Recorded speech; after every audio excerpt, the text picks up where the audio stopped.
Toyota के claim के मुताबिक ये गाड़ी 1 लीटर में आराम सुकून से 30 किलोमीटर से लेकर 35 किलोमीटर की फ्यूल एवरेज प्रोवाइड करती है। और इस गाड़ी के अंदर तकरीबन आपको 36 लीटर का फ्यूल टैंक मिलता है। और अगर हम कैलकुलेशन करें तो इस फ्यूल एवरेज के हिसाब से ये गाड़ी आपको आराम सुकून से 1000 किलोमीटर से लेकर 1200 किलोमीटर तक की फ्यूल एवरेज देती है एक फुल टैंक के अंदर अंदर। इसके साथ साथ ये गाड़ी आपको लग्जरी फीचर्स ऑफर करती है और बहुत सारे हाई टेक फीचर्स ऑफर करती है, जैसा कि आमतौर पर जापानीज गाड़ियों के अंदर होते हैं। और आज की वीडियो में इसी गाड़ी को हम डिटेल में देखेंगे। ये है टोयोटा एक्वा 2015 मॉडल। अगर डिटेल्स में बात करें तो ये 2015 का मॉडल है और 2018 की ये गाड़ी इंपोर्ट है और सैगल मोटर स्पोर्ट्स पर ये गाड़ी अवेलेबल है। अगर आप एक हाइब्रिड कार खरीदने का सोच रहे हो और 5 मिलियन से कम के बजट के अंदर आप एक बेहतरीन हाइब्रिड कार खरीदने का सोच रहे हैं तो ये गाड़ी यहाँ पर अवेलेबल है। स्क्रीन पर दिए गए नंबर्स पर इस तरह रिलेटेड कोई भी इंफॉर्मेशन अगर आप हासिल करना चाहें तो आप कॉल कर सकते हैं। तो चलें जल्दी से रिव्यू को हम स्टार्ट करते हैं।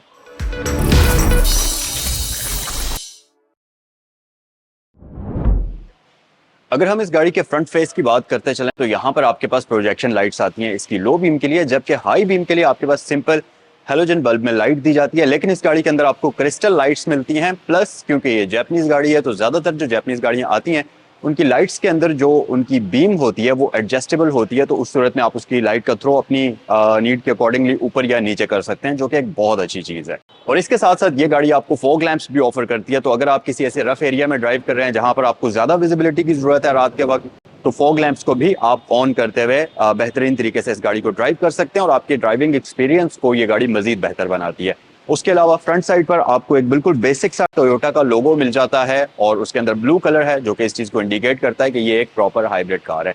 उसके साथ साथ फ्रंट बम्पर इस गाड़ी का कंप्लीट वन पीस में डिजाइन किया हुआ है। ग्रिल की बात करते चलें तो ये ब्लैक कलर के अंदर है, लेकिन ये मैट ब्लैक नहीं है। ग्लॉसी फिनिश होने की वजह से गाड़ी की फ्रंट लुक थोड़ी सी ज्यादा खूबसूरत लगती है और दिखने में भी ये चीज ज्यादा प्यारी लगती है। और इसके साथ साथ नॉर्मली अगर आप देखें तो गाड़ियों के टर्न इंडिकेटर्स जो होते हैं वो हेडलाइट्स के अंदर मर्ज हुए हुए होते हैं, लेकिन इस गाड़ी के साथ थोड़ा सा डिफरेंट सीन है। इस गाड़ी के जो टर्न इंडिकेटर्स हैं वो इसके फॉग लैंप्स के साथ मर्ज हुए हुए हैं। तो इसके टर्न इंडिकेटर्स की जो पोजीशन है वो आम गाड़ियों से थोड़ी सी डिफरेंट है। उसके अलावा फ्रंट साइड से इसकी शेप काफी खूबसूरत है और काफी एरोडायनामिक है, जो कि हाई स्पीड पर इस गाड़ी को बेहतर फ्यूल एवरेज हासिल करने में भी काफी मदद करती है। अगर इस गाड़ी की साइड लुक्स की बात करते चलें तो इस गाड़ी की साइड लुक्स काफी हद तक फ्लैट हैं। आपको इसमें कोई भी किसी किस्म की शोल्डर लाइन नजर नहीं आएगी। इसके अलावा गाड़ी के जो साइड मिरर्स हैं ये पिलर माउंटेड हैं। मॉडर्न गाड़ियों के अंदर डोर माउंटेड आते हैं, लेकिन इस एज की गाड़ियों के अंदर पिलर माउंटेड ही आते थे इन जनरेशन्स के अंदर। तो इसमें भी वही पिलर माउंटेड हैं, लेकिन अच्छी बात ये कि ये रिट्रैक्टेबल हैं, इलेक्ट्रिकली एडजस्टेबल हैं और इनके ऊपर आपको टर्न इंडिकेटर भी मिलता है। लेकिन ये हैलोजन बल्ब के अंदर है, एलईडी के अंदर आपको ये नहीं दिया जाता। उसके अलावा अगर व्हील्स की बात करते चलें तो इस वेरिएंट के अंदर आपको सिंपल स्टील रिम्स मिलेंगे। अलॉय रिम्स इस गाड़ी के अंदर प्री इंस्टॉल्ड नहीं है। मैं आपको बता दूं कि ये टोयोटा एक्वा का एस वेरिएंट है और सिंपल आप देख सकते हैं इसके ऊपर आपको व्हील कैप्स इंस्टॉल्ड मिलेंगे। और अगर मैं इसके टायर साइज की बात करूं 185/65 इसके टायर का साइज है और इसके रिम्स का साइज 15 इंचेस है। स्टिल इसमें अभी तो स्टील रिम्स हैं, बट बाद में अगर आप इसमें अलॉय रिम्स लगवाना चाहें तो टोयोटा एक्वा और इस तरह की गाड़ियों के लिए सैगल मोटर्स पर रिम्स की बहुत बड़ी रेंज है, तो उसमें से आप अपनी मर्जी से सिलेक्शन कर सकते हैं। सस्पेंशन की बात करते चलें तो इस गाड़ी के अंदर आपको फ्रंट पर मैकफर्सन मिलते हैं, जबकि बैक साइड पर आपको टोरियन बीम मिलते हैं। लेकिन जो इस गाड़ी के अंदर टोयोटा प्रियस आती है, बेसिकली ये प्रियस की ही स्मॉल साइज की गाड़ी है। प्रियस के साथ की कई मुल्कों में इसको प्रियस सी के नाम से भी जाना जाता है, लेकिन प्रियस जो है इससे थोड़ी सी साइज में बड़ी है। और उस गाड़ी के अंदर रियर साइड पर आपको मल्टी लिंक सस्पेंशन मिलते हैं, जबकि इसमें आपको वही कोरोला यारिस वाले सस्पेंशन मिलते हैं जो कि टोरियन बीम होते हैं। ये सस्पेंशन मेंटेन करने में काफी इजी होते हैं, कॉस्ट इफेक्टिव, और ये इतने एक्सपेंसिव भी नहीं होते। लेकिन जो मल्टी रिंग सस्पेंशन होते हैं उनकी एक तो रोड ग्रिप बहुत अच्छी होती है, दूसरी बात ये कि वो थोड़े से एक्सपेंसिव होते हैं, उनको मेंटेन करना भी थोड़ा सा ज्यादा मुश्किल होता है। सो इस गाड़ी में आपको बेसिक सस्पेंशन दिए जाते हैं। उसके अलावा साइड पर अगर हम देखें तो आपको फ्रंट फेंडर के ऊपर हाइब्रिड की ब्रांडिंग इस गाड़ी के अंदर नजर आ जाएगी, क्योंकि ये हाइब्रिड एनर्जी ड्राइव इस्तेमाल करती है, तो वो ब्रांडिंग आपको मिल जाती है। अच्छा जी, उसके अलावा इस गाड़ी के डोर लैचेस के अंदर ये बॉडी कलर तो हैं, लेकिन इनमें आपको स्मार्ट एंट्री सिस्टम भी मिलता है जो कि अगले दोनों दरवाजों के अंदर मौजूद है। तो गाड़ी को अनलॉक करने के लिए सिंपल आपने इसके डोर के अंदर हाथ डालना है और क्योंकि इसके अंदर सेंसर्स मौजूद हैं तो की को डिटेक्ट करते हुए ये गाड़ी अनलॉक हो जाएगी। इसी तरह लॉक करने के लिए आपने सिंपल यहाँ पर एक बार टैप करना है तो गाड़ी लॉक हो जाएगी, जो कि बहुत अच्छी चीज़ है। खासतौर पर अगर आपके हाथ में कोई सामान है, आप चाबी नहीं निकाल सकते, तो ये काफ़ी आसानी पैदा कर देता है गाड़ी को लॉक या अनलॉक करने के लिए। उसके अलावा गाड़ी की साइड लुक्स काफ़ी हद तक फ्लैट हैं, ऊपर आपके पास शार्क फिन एंटेना मौजूद है। सो ये थी कंप्लीट इसकी साइड लुक्स। आइए गाड़ी की रियर साइड पर चलते हैं। सो गाइस, गाड़ी की रियर साइड की बात करते हैं और यहाँ पर आपके पास तमाम वो फीचर्स हैं जो कि आमतौर पर जापानीज हैचबैक गाड़ियों के अंदर होते हैं। जैसा कि आपके पास वाइपर मौजूद है, आपके पास यहाँ पर हाई माउंटेड लाइट मौजूद है, इसमें आपको विंड स्क्रीन वॉशर दिया जाता है, इसके साथ साथ ये डीफॉगर के साथ आती है। यहाँ पर आपको हाइब्रिड सा एनर्जी ड्राइव का बैज मिल जाएगा। और लाइट्स की अगर बात करते चलें तो इस गाड़ी की रियर लाइट्स बड़ी ही खूबसूरत तरीके से वर्टिकल शेप के अंदर डिजाइन हुई हुई हैं, जो कि बेसिकली हैलोजन और एलईडी बल्ब्स का कॉम्बिनेशन आपको इसकी लाइट्स के अंदर मिल जाता है। उसके अलावा टोयोटा का बैज आपको बिल्कुल बेसिक वाला मिलेगा ब्लू कलर के साथ। अगर मैं इसके बूट को ओपन करने की कोशिश करूं तो यहाँ पर आपको एक इलेक्ट्रोमैग्नेटिक बटन मिलता है जिसकी मदद से आप इसको ओपन कर सकते हैं। सो बैक साइड पर आपके पास डिसेंट किस्म की बूट कैपेसिटी इस गाड़ी के अंदर मिलती है। प्लस ये जो बैक साइड पर ये वाला एरिया है, इसके ऊपर इंसुलेशन मौजूद है और इसके साथ साथ इसकी जो पिछली सीट्स हैं इनके अंदर आपको 60-40 का स्प्लिट भी मिल जाता है। तो अगर आप इसकी सीट्स को फोल्ड कर लेते हैं तो फिर इसके अंदर आपके पास ठीक ठाक बूट स्पेस बच जाती है और उसको आप आराम सुकून से, अगर आपने कोई बड़ा लगेज कैरी करना है, आप इस गाड़ी को as a cargo van use करना चाहते हैं तो आप आराम सुकून से कर सकते हैं। बहुत ही एक प्रैक्टिकल किस्म की गाड़ी है। सो इसे हम क्लोज कर लेते हैं। प्लस हमारे पास यहाँ पर इस गाड़ी के अंदर रियर व्यू कैमरा भी मौजूद है और इंटीरियर के अंदर इसमें एंड्रॉइड पैनल भी इंस्टॉल है। तो चलिए इंटीरियर के अंदर चलते हैं और आपको वहां पर इस गाड़ी के फीचर्स वगैरह दिखाते हैं। अब क्योंकि ये एक हाइब्रिड कार है तो जब आप इस गाड़ी को स्टार्ट करते हैं तो आपको कोई भी किसी किस्म की साउंड इस गाड़ी के अंदर नहीं आती इंजन स्टार्ट होने की। बिल्कुल खामोशी से ये गाड़ी चलने के लिए तैयार हो जाती है। जस्ट आपको इंस्ट्रूमेंट क्लस्टर के अंदर एक रेडी के साइन से पता चलता है कि ये गाड़ी अभी चलने के लिए बिल्कुल तैयार है। इसके साथ साथ अगर मैं इसकी इंटीरियर की बिल्ड क्वालिटी की बात करूं तो यहाँ पर फ्रंट साइड पर हमारे पास हार्ड प्लास्टिक है, जो कि इतनी ज़्यादा चीप क्वालिटी की नहीं है, बस एक मीडियम सी क्वालिटी की हार्ड प्लास्टिक इस गाड़ी के अंदर आपको मिलती है। प्लस यहाँ पर टू टोन कॉम्बिनेशन है, आगे आपको ये डार्क ब्लू कॉम्बिनेशन मिलेगा जो कि दिखने में काफ़ी खूबसूरत लगता है और इसके इंटीरियर को भी अच्छी लुक प्रोवाइड करता है। उसके अलावा गाड़ी का जो स्टीयरिंग व्हील है ये ना तो फ्लैट बॉटम है ना बिल्कुल सर्कुलर है, बस एक ओवल से शेप के अंदर आपको मिलता है जो थोड़ा सा डिफरेंट भी है। और प्लस ये 4 स्पोक होता है, इसको आप एडजस्ट भी यहाँ से कर सकते हैं। इस लेवर को अगर आप इस तरीके से पुल करेंगे तो आप इसमें टिल्ट एडजस्टमेंट कर सकते हैं। प्लस इस गाड़ी के अंदर आपको टेलीस्कोपिकल एडजस्टमेंट भी मिल सकती है, तो अपने नीज की हाइट के मुताबिक आप इसके स्टीयरिंग व्हील को एडजस्ट कर सकते हैं। टोयोटा का बैज है यहाँ पर, एसआरएस एयरबैग आपको यहाँ पर भी दिया जाता है। इसके साथ साथ फ्रंट पैसेंजर के लिए डैशबोर्ड के ऊपर भी आपको एयरबैग का ऑप्शन दिया जाता है। प्लस अगर मैं इस गाड़ी के इंस्ट्रूमेंट क्लस्टर की बात करूं तो ये आम गाड़ियों से बिल्कुल डिफरेंट है। अच्छा, नॉर्मली क्या होता है कि गाड़ियों का जो इंस्ट्रूमेंट क्लस्टर होता है वो स्टीयरिंग व्हील के बिल्कुल सामने होता है, लेकिन इस गाड़ी का सीन थोड़ा सा डिफरेंट है। इसका यहाँ पर ये एरिया बिल्कुल फ्लैट है और कोई भी आपको इंस्ट्रूमेंट क्लस्टर नहीं मिलता, बल्कि यहाँ पर आपको 2 छोटे से स्टोरेज कंपार्टमेंट्स मिलते हैं, तो जिसमें अगर आप अपना फ़ोन रखना चाहें या आप कोई सिक्के या कार्ड्स वगैरह रखना चाहें वो आप रख सकते हैं। जबकि इंस्ट्रूमेंट क्लस्टर इस गाड़ी का डैशबोर्ड के बिल्कुल सेंटर में डिज़ाइन किया हुआ है और हालांकि ये डैशबोर्ड इतना ज़्यादा ह्यूज किस्म का नहीं है, लेकिन इसकी डिज़ाइनिंग इस तरीके से की हुई है कि ये आपको काफ़ी बड़ा नज़र आता है और दिखने में भी काफ़ी खूबसूरत लगता है। सो हमारे पास सारी इन्फॉर्मेशन यहाँ पर डिजिटल मीटर्स की सूरत में मिलती है। इस गाड़ी के अंदर कोई भी एनालॉग मीटर मौजूद नहीं है। सामने आपको 2 डिफरेंट स्क्रीन्स मिलती हैं, तो एक स्क्रीन के अंदर आपको बेसिकली 3 स्क्रीन्स हैं। पहली स्क्रीन के अंदर आपको डिजिटल फॉर्म में इसकी जो स्पीड है वो शो होती है। दूसरी स्क्रीन के अंदर आपको 3 इंफॉर्मेशंस मिलती हैं। एक गियर पोजीशन इंडिकेटर है, उसके साथ आपको रेडी का साइन मिलता है जो कि इस चीज़ को इंडिकेट करता है कि गाड़ी अब स्टार्ट हो चुकी है और चलने के लिए बिल्कुल तैयार है। और बिल्कुल उसके साथ ही आपको फ्यूल इंडिकेशन भी इस गाड़ी के अंदर मिल जाती है। जो साथ वाली स्क्रीन है उसके अंदर आपको ये चार्जिंग की इन्फॉर्मेशन देती है, इको और पावर मोड की इन्फॉर्मेशन देती है और साथ ही अगर गाड़ी ईवी मोड के अंदर आप ड्राइव कर रहे हैं तो उसका साइन भी आपको उसी स्क्रीन के अंदर मिलता है। प्लस जितनी बैटरी की कैपेसिटी है, प्लस बैटरी कितनी चार्ज है और कितनी डिस्चार्ज हो चुकी है उसकी इन्फॉर्मेशन भी उसी स्क्रीन के अंदर मिलेगी और साथ आपको बिल्कुल जुड़ी हुई एक डिजिटल क्लॉक नजर आएगी और उसके बिल्कुल नीचे आपको एवरेज वगैरह की इन्फॉर्मेशन मिलती है। माइलेज की अगर बात मैं करता चलूँ तो ये गाड़ी 97,799 किलोमीटर्स चली हुई है, जिसको आप 98,000 भी तकरीबन समझ सकते हैं। उसके अलावा आपके पास बिल्कुल नीचे इको मोड की एक अलग से लाइट है और बिल्कुल साथ आपको कुछ लाइट्स मिलती हैं जिसमें फ्यूल इंडिकेटर है, यानी कि अगर गाड़ी का फ्यूल बहुत ज़्यादा लो हो चुका है तो फ्यूल की लाइट आपको शो होगी। अगर आपने कोई दरवाज़ा गाड़ी का खोला हुआ है उसकी लाइट शो होगी और पार्किंग ब्रेक और इस तरह से इंजन चेक लाइट्स ये वगैरह इस तरह की चीज़ें आपको वहाँ पर शो होती हैं। उसके अलावा गाड़ी के अंदर फ्रंट साइड पर आपको 4 एयर वेंट्स मिलते हैं, जिनमें से 2 एक तरफ के लिए हैं, 2 दूसरे पैसेंजर्स के लिए हैं। लेकिन टोयोटा की जितनी भी इस लेवल की गाड़ियां हैं, चाहे वो हाइब्रिड हो या नॉन हाइब्रिड हो, इनकी एक चीज़ मानने वाली है, वो है इनकी एसी की एफिशिएंसी। बहुत एफिशिएंट एसी और बहुत ही अच्छे तरीके से काम करता है। मतलब गर्मियों में अगर आप 40 डिग्री में भी इस गाड़ी को चला रहे हैं, गाड़ी मैकेनिकली बिल्कुल फिट है, तो इसमें आपका जो इसका एसी है उसमें फ़ैन की स्पीड आप 2 या 3 लेवल से ज़्यादा बहुत ज़्यादा टाइम तक नहीं रखेंगे, इसमें आपको ठंड लग जाती है एक टाइम पर आकर, इतना अच्छा इनका एसी काम करता है। सो एसी के मामले में 10 आउट ऑफ 10 नंबर्स इस गाड़ी को मैं दूंगा। उसके साथ साथ स्टोरेज कैपेसिटी की बात करें तो ये एक बड़ी प्रैक्टिकल किस्म की गाड़ी है, जिसमें मैंने आपको बताया 2 स्पेस आपको यहाँ पर मिलती हैं, आप यहाँ पर वॉलेट, फ़ोन कुछ भी रख सकते हैं। उसके अलावा यहाँ पर एक स्पेस है, तो यहाँ पर भी आप कोई ना कोई चीज़ रख सकते हैं। प्लस आपके पास एक बहुत अच्छा मैसिव साइज का स्टोरेज कंपार्टमेंट है ग्लव बॉक्स की सूरत में, तो इसको भी आप यूज़ कर सकते हैं। इसके साथ साथ अगर हम यहाँ पर देखेंगे तो ये इसमें एंड्रॉयड पैनल प्री इंस्टॉल्ड है, जो कि आफ्टर मार्केट लगा हुआ है, तो ये आपको चीज़ बाद में नहीं लगवानी पड़ेगी। दरमियान में आपके पास डिजिटल क्लाइमेट कंट्रोल है, जो कि फुली डिजिटल है। जस्ट आप एक ऑटो का बटन प्रेस कर लीजिए और गाड़ी का टेम्परेचर बाहर के टेम्परेचर को सेंस करते हुए ऑटोमेटिकली एडजस्ट हो जाएगा, तो आपको ज़्यादा हैसल करने की ज़रूरत नहीं है उस सूरत में कि आपको खुद अपना आप टेम्परेचर हॉट पर एडजस्ट करें या कोल्ड पर एडजस्ट करें।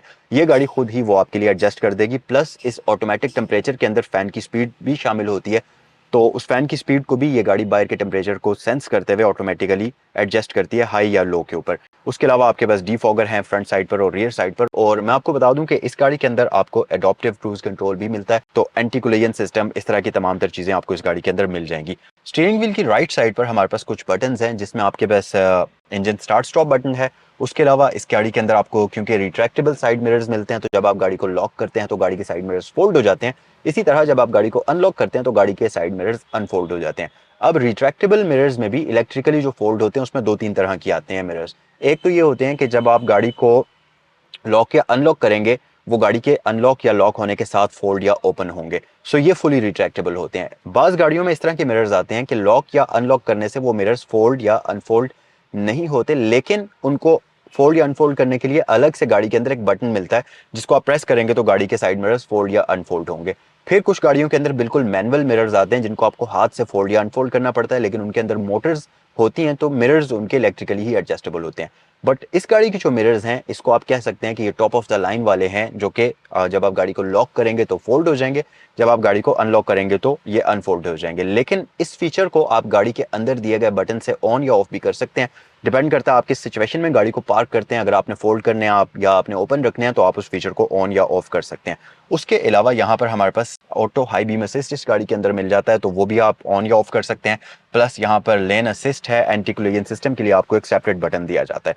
उसके अलावा अगर ट्रांसमिशन की बात करें तो इस गाड़ी के अंदर आपको CVT ट्रांसमिशन मिलती है, जिसमें हमारे पास पार्क है, इसके साथ रिवर्स है, न्यूट्रल, ड्राइव और ब्रेक मोड का ऑप्शन आपको दिया जाता है। तो ब्रेक मोड बेसिकली एक किस्म का समझ लें कि ब्रेकिंग ऑप्शन होती है इस गाड़ी के अंदर। तो जब आप इस गाड़ी को डिक्लाइन के अंदर चला रहे हैं, उसमें आपको इसकी ब्रेक मोड पे इसको आप एंगेज कर लीजिए ब्रेक मोड को, तो गाड़ी फ्यूल तो कंज्यूम नहीं करेगी, लेकिन इंजन ब्रेकिंग उसकी एक्टिवेट हो जाएगी। सो इस सूरत में आपको ब्रेक मोड एक्टिवेट करना ज़रूरी है। इसके साथ साथ यहाँ पर नीचे आपको कुछ ऑप्शंस मिलती हैं, जिसमें इस गाड़ी की राइट और लेफ्ट वाली फ्रंट सीट दोनों जो हैं वो हीटेड हैं, तो उनके लिए एक्टिवेशन के बटन्स आपको मिल जाते हैं। इसके साथ ट्रैक्शन कंट्रोल को आप यहाँ से ऑन या ऑफ करेंगे।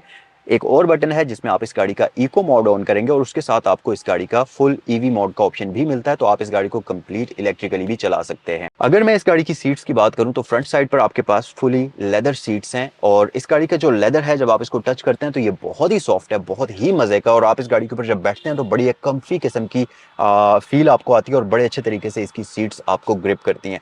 लंबा स्पोर्ट बहुत मजे की है, लेकिन अनफॉर्चुनेटली इसकी सीट्स के अंदर आपको कोई भी इलेक्ट्रिकल एडजस्टमेंट नहीं मिलती। आप इसको सिंपल यहाँ से आगे या पीछे इस तरीके से मूव करेंगे, और इसकी जो बैक रेस्ट है उसको भी आप आगे पीछे मैन्युअली ही एडजस्ट करेंगे। बट ये हीटेड हैं, तो उस सूरत में अगर आप ठंडे इलाकों में गाड़ी को ड्राइव करते हैं तो आपके लिए काफ़ी आसानी हो जाएगी। उसके अलावा इंटीरियर गाड़ी का काफ़ी अच्छी हालत में है। एक प्रॉब्लम इस गाड़ी के अंदर है छोटी सी, कि इसकी फ्रंट विंड स्क्रीन जो है उसमें माइनर सा क्रैक है, तो वो आपको मैंने कहा मैं आपको वीडियो के अंदर ही बता दूं। तो अगर आप इस गाड़ी को परचेज करना चाहते हैं और आप देखने के लिए आना चाहते हैं तो ये एक फॉल्ट है। उसके अलावा ये गाड़ी बहुत अच्छी हालत के अंदर है, रनिंग कंडीशन के अंदर है, और लो माइलेज है। साथ ही साथ मैं आपको इसकी प्राइस पे बता देता हूँ। इसकी आस्किंग प्राइस है 46 लाख रुपए, 4.6 मिलियन, और ये गाड़ी अवेलेबल है सेगल मोटर स्पोर्ट्स पर। तो इससे रिलेटेड अगर आपने कोई इन्फॉर्मेशन हासिल करनी है तो स्क्रीन पर दिए गए नंबर्स पर कॉल कर सकते हैं। रूफ की बात करते चलें तो इस गाड़ी का कंप्लीट रूफ जो है ये फैब्रिक में डिजाइन हुआ हुआ है। यहाँ से आगे यहाँ तक पिलर्स के ऊपर आपके पास हार्ड प्लास्टिक है, इसके पीछे फैब्रिक स्टार्ट हो जाता है, और ये भी तकरीबन इन पिलर्स के साथ मैच करता हुआ लाइट ग्रे कलर है। तो पूरा का पूरा फैब्रिक इसी कलर के अंदर डिजाइन हुआ है। सनशेड्स के ऊपर आपके पास वैनिटी मिरर्स हैं, लेकिन अनफॉर्चुनेटली लाइट नहीं है, और इस सनशेड को आप साइड पर भी मूव कर सकते हैं जैसा कि नॉर्मल इस सेगमेंट की तमाम गाड़ियों के अंदर होता ही है, या इससे कम गाड़ियों के अंदर भी, या इससे छोटी गाड़ियों के अंदर भी। ये वाला मिरर बिल्कुल बेसिक है, इसमें ऑटो डिमिंग वगैरह कोई भी नहीं है, ना ही ये बेजल लेस है, बिल्कुल सिंपल सा आपको मिरर मिलता है। ऊपर आपको सिंपल हैलोजन बल्ब में लाइट्स मिल जाती हैं, और यहाँ पर आपको इस शेड के अंदर भी मिरर का ऑप्शन दिया जाता है। तो फ्रंट साइड पर सारी की सारी यही ऑप्शंस हैं। अगर मैं इस गाड़ी के डोर की बात करता चलूं तो यहाँ पर हमारे पास डिफरेंट ऑप्शंस हैं, जिसमें इस गाड़ी का सेंट्रल लॉकिंग सिस्टम आपको दिया जाता है। ड्राइवर विंडो ऑटो की ऑप्शन के साथ है, यानी कि एक बार आप बटन टैप करेंगे तो पूरी की पूरी विंडो ड्रॉप हो जाएगी या डाउन हो जाएगी, और सिंगल टैप से ही ये ऊपर हो जाएगी। लेकिन बाकी सारी आपको बटन को होल्ड करके रखना पड़ेगा, उस तरीके से ओपन या क्लोज होती हैं। इसके साथ साथ विंडोज को आप यहाँ से लॉक कर सकते हैं। दो स्पीकर की ग्रिल्स आपको इसके डोर के ऊपर मिल जाएंगी, जिसमें ऊपर एक ट्विटर है, नीचे आपको एक स्पीकर मिल जाता है। इसके साथ साथ स्टोरेज कंपार्टमेंट है, जिसके अंदर एक डिसेंट साइज का बॉटल होल्डर मौजूद है। तो अगर आप इस गाड़ी के अंदर पानी की बॉटल वगैरह रखते हैं तो वो चीज़ भी आप आराम सुकून से रख सकते हैं। प्लस इसकी ये जो गियर नॉब है, इसके बिल्कुल आगे स्टोरेज कंपार्टमेंट्स हैं, कप होल्डर्स हैं, तो यहाँ पर भी आप अपनी स्पेस को भी यूज कर सकते हैं। सो ये है जी इस गाड़ी का सारा फ्रंट इंटीरियर। और हैंड ब्रेक की बात करें तो ये इसमें बिल्कुल मैनुअल आपको मिलती है, और यहाँ पीछे भी आपको इसमें एक कप होल्डर दिया जाता है। आइए गाड़ी की रियर साइड पर चलते हैं और इसकी लेग स्पेस भी चेक करते हैं और रियर इंटीरियर को भी डिटेल में एक्सप्लोर करते हैं। सो गाइस, रियर साइड के ऊपर आपके पास लेग स्पेस इतनी है कि 6 फीट तक का बंदा आराम सुकून से इस गाड़ी के अंदर लंबे सफर पर भी जा सकता है, 4 से 5 घंटे के सफर के अंदर। अब ये वाली सीट काफी पीछे हुई हुई है, मतलब बहुत ही ज्यादा पीछे हुई हुई है, इस वजह से यहाँ शायद आपको इतनी ज्यादा लेग स्पेस नजर ना आ रही हो। बट अगर आप इसकी जो फ्रंट वाली सीट है उसको नॉर्मल स्टैंडर्ड पोजीशन पर ले आते हैं तो फिर आपके पास रियर पैसेंजर्स के लिए अच्छी स्पेस बच जाती है। अब क्योंकि ये एक स्मॉल साइज की गाड़ी है, हैचबैक है, तो बैक साइड पर प्रैक्टिकल तरीके से सिर्फ 2 ही बंदे इस गाड़ी के अंदर बैठ सकते हैं। लेकिन अगर आप 3 बंदे भी बिठाना चाहते हैं तो फ्लोर इस गाड़ी का बिल्कुल फ्लैट है, तो 3 बंदे भी छोटे मोटे सफर पर इस गाड़ी के अंदर बैठ सकते हैं। तीनों पैसेंजर्स के लिए आपके पास हेडरेस्ट दी गई हैं, और अगर आप इस गाड़ी के अंदर बेबी सीट माउंट करते हैं तो उसके लिए आपके पास आइसोफिक्स के चाइल्ड सीट एंकर्स भी मौजूद हैं। तो बैक साइड पर तमाम जरूरी चीजें मौजूद हैं। उसके अलावा जैसा कि मैंने आपको वीडियो के स्टार्ट में ही बताया था कि इसकी पिछली सीट्स आराम से आप फोल्ड कर सकते हैं। तो इस पूरे पोर्शन को, जो इसकी डिग्गी वाला पोर्शन है, इसको आप as a cargo space use कर सकते हैं। और जब आप इसकी दोनों सीट्स को फोल्ड कर लेते हैं तो फिर आपके पास बहुत ज़्यादा रूम बच जाता है। आपने कोई भी बड़ा सामान, कोई भी डब्बे, कार्टन, इस तरह की कोई चीज़ें अगर रखनी है, लगेज वगैरह, तो आप आराम सुकून से इस गाड़ी के अंदर रख सकते हैं, और बहुत ज़्यादा स्पेस आपके पास बन जाती है। हेड स्पेस की अगर बात कर ली जाए तो मेरी तकरीबन हाइट 5'8", 5'9" के करीब है, और आप देख सकते हैं कि अभी भी 3 इंचेस का तकरीबन गैप बाकी है मेरे सर में और इसके रूफ में। सो आप आराम सुकून से 6 फुट तक का बंदा इस गाड़ी में बैक साइड पर बैठ सकता है। प्लस लेदर सीट्स यहाँ पर भी मौजूद हैं। फ्लैट वाला पोर्शन है दरमियान में, तो मिडिल पैसेंजर हो सकता है कि थोड़ा सा इसमें अनकंफर्टेबल हो लंबे सफर में। खासतौर पर अगर आप 3 सुपर हेल्दी किस्म के बंदे बैक साइड पर बैठते हैं तो फिर ऑब्वियसली आप यहाँ पर एडजस्ट नहीं हो पाते।